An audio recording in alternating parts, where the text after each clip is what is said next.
वाकई सबसे कूल चीज है। हम एंशिएंट फेरोज के टूम्ब के अंदर जाने वाले हैं, ऐसी जगह जहाँ एंटर करना लिटरली इलीगल है क्योंकि यहाँ बहुत खतरा है।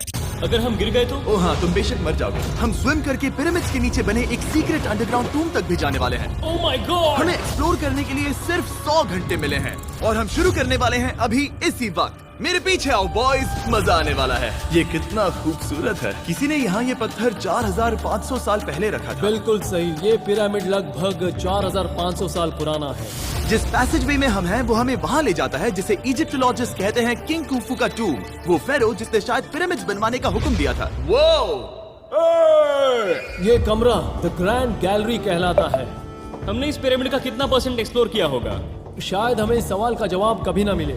ये सबसे कूल तरीका था जवाब देने का। ये वो कमरा है जहाँ किंग को दफनाया गया था, जहाँ तक हमें विश्वास है। हाँ। तो चलो चले। हाँ। बॉयज ये देखो, ये क्या है? 4600 साल पहले इस कमरे में शायद किंग का ममीफाइड शरीर रखा था। ये वही जगह है जहाँ फेरो को दफनाया गया था। हमारा मानना है कि मरने के बाद ये उनकी कब्र थी। क्या मतलब है? हमें पक्का नहीं पता। मुझे लगता है कि इस पिरामिड के अंदर कहीं और भी एक चेम्बर है जिसे हमने अब तक नहीं ढूंढा है, और उसमें शायद राजा का शरीर हो सकता है। पता है क्या, इस वीडियो में हम वही ढूंढने वाले हैं क्योंकि हम सच में पिरामिड्स के सैकड़ों फीट नीचे से लेकर धरती के सबसे बड़े एंशिएंट पिरामिड की सबसे ऊंची चोटी तक एक्सप्लोर करने वाले हैं। ये तो जबरदस्त था। दूसरे बड़े पिरामिड्स को एक्सप्लोर करने से पहले मैं तुम्हें बेस कैंप दिखाना चाहता हूँ। ये बढ़िया है। हमारे पास एक डिनर टेबल है, कुछ टेंट्स हैं सोने के लिए, और ओके। यहाँ तक कि हमने लाइट्स भी लगाई हैं ताकि तुम पिरामिड्स को कैंप से देख सको। ये इस दुनिया की सबसे महंगी नाइट लाइट होगी। ये है वो पिरामिड जिसे हम एक्सप्लोर करने वाले हैं। मुझे सुबह 5 बजे शुरू करना है, तो सब जाके सो जाओ। ये पिरामिड्स अपने समय के लिए इतने टेक्नोलॉजिकली एडवांस थे कि कुछ लोग इनका क्रेडिट प्री इजिप्शियन सिविलाइजेशन को देते हैं, जबकि कुछ लोग तो एलियंस की थियरीज की ओर भी इशारा करते हैं। लेकिन इजिप्टोलॉजिस्ट को यकीन है कि इन्हें पहले के इजिप्शियंस ने अपने किंग्स के टूम्स के रूप में बनाया था। और इस वीडियो के अंत तक हम पता लगा लेंगे कि इनमें से कौन सी थियरी सच है। ठीक है बॉयज, उम्मीद है तुम अगला पिरामिड एक्सप्लोर करने के लिए तैयार हो, द पिरामिड ऑफ खाफरे। आखिर इस विशालकाय रचना की खासियत क्या है? हमें ये समझ आया कि हर पिरामिड के बाहर की केसिंग कैसी दिखती थी। एक जमाने में ये सब ऐसे ही दिखते थे। मतलब जैसे एलियंस ने इन्हें बनाया था वैसे? एलियंस ने नहीं बनाया। रामी हमें धरती के नीचे लगभग 100 फीट खाफरे के पिरामिड में गहराई तक ले गया। यहाँ एक ऐसी जगह है जहाँ इस आधुनिक दुनिया में से शायद ही कोई गया होगा।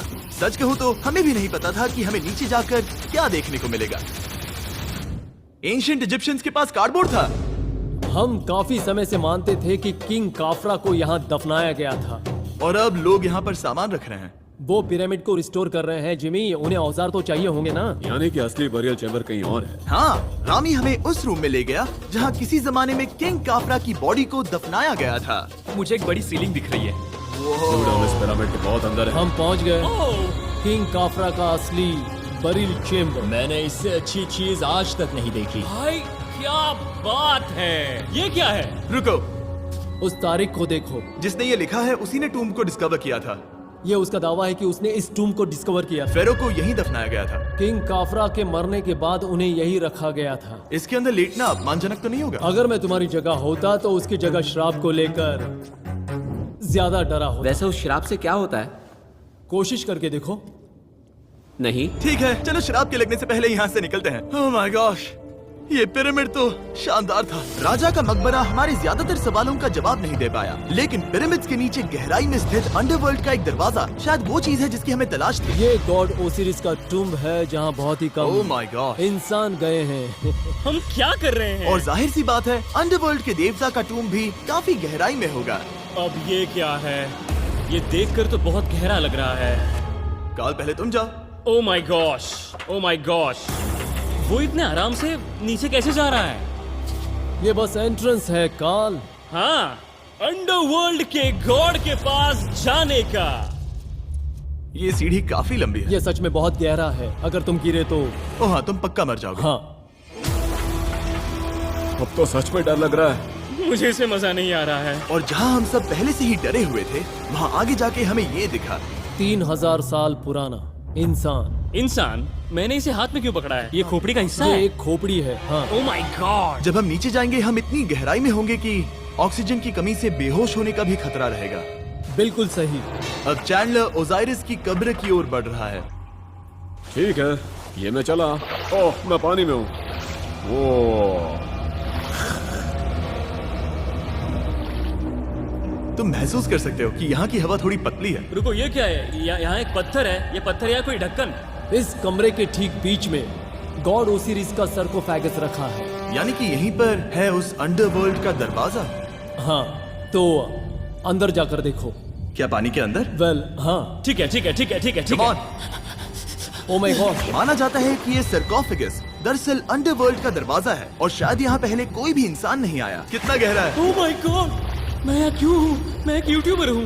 हम यहाँ क्या? जरा ऊपर राइट में उस कोने को देखो, वहाँ एक सुरंग है जो किसी को नहीं पता कहाँ जाती है। काल, वहाँ ऊपर जाओ। क्या मैं सच में वहाँ जा सकता जिमी, हूँ? उसे मत जाने दो। मैं बहुत डर गया हूँ ब्रो।